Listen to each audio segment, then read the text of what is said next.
आदरणीय साध संगत जी, प्रेम से कहना जी, ध्यान निरंकार जी। साध संगत जी, आज सदगुरु की असीम कृपा से सत्संग मिलता है।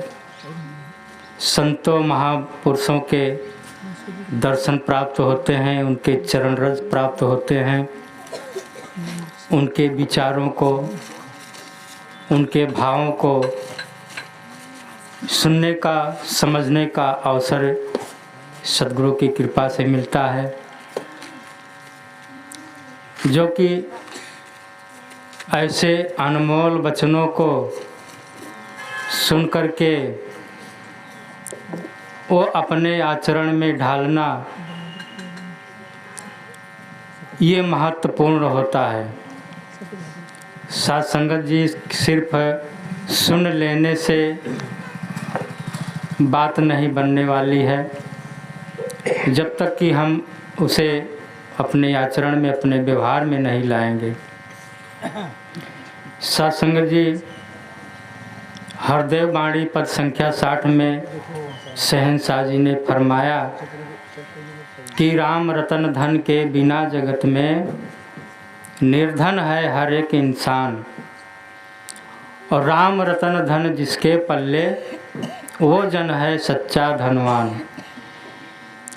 दुनिया का धन झूठा साधो साथ न जाने वाला है, और राम रतन धन दो जहां में काम आने वाला है।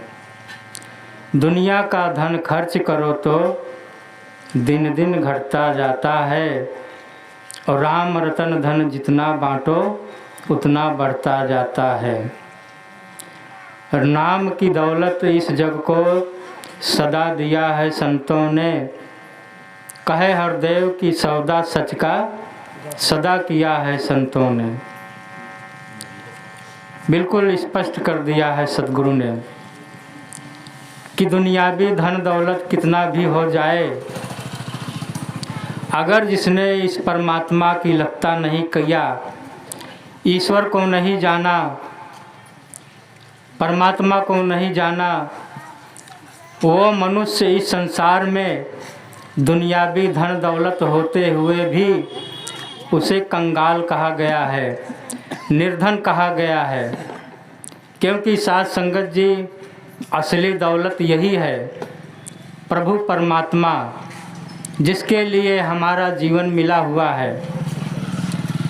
इस संसार में हमें इंसान के रूप में परमात्मा ने भेजा,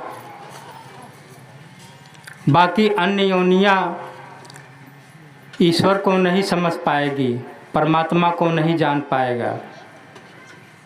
83,99,999 योनियों को, इस चक्र को पार करके आज ये मानव देही मिला है।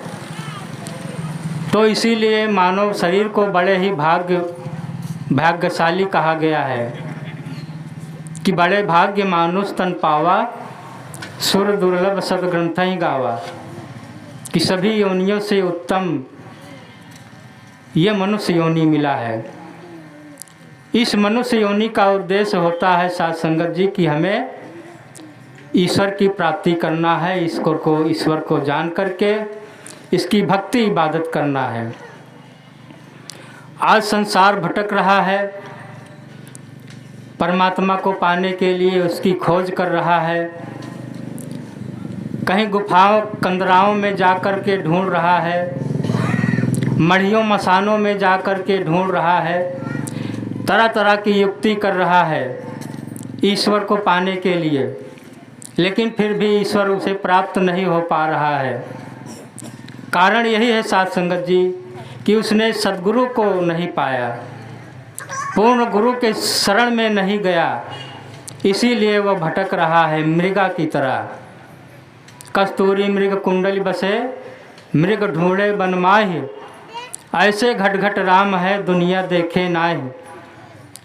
साध संगत जी, वही हालत है इंसान की, एक मृगा की तरह, जो कि कस्तूरी उसी के पास है, उसी के नाभि में है, और खुशबू, और उसी खुशबू की तलाश में वो बन बन को ढूंढता है, जंगल जंगल में जा कर के फिर रहा है, लेकिन अज्ञानता के कारण उसे ये नहीं पता है कि ये खुशबू तो हमारे ही पास में है। ठीक इसी तरह इंसान की अवस्था है कि वो भी मृगा की तरह ढूंढ रहा है, तलाश कर रहा है भगवान की। और साथ संगत जी, हमें पूर्ण सद्गुरु मिला, ये निरंकार साकार रूप में प्रकट हुआ है धरती पर। आओ इसकी शरण में हम शरणागत होकर के अपने आप को समर्पित करके इस प्रभु परमात्मा को प्राप्ति कर लें।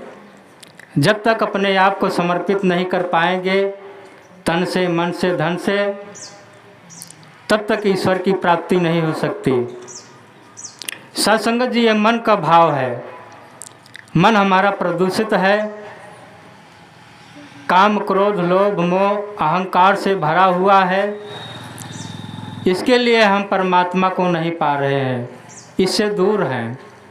जब तक कि हम इसे पूर्ण रूप से समर्पित नहीं हो पाएंगे तब तक हम इसकी लगता नहीं कर पाएंगे।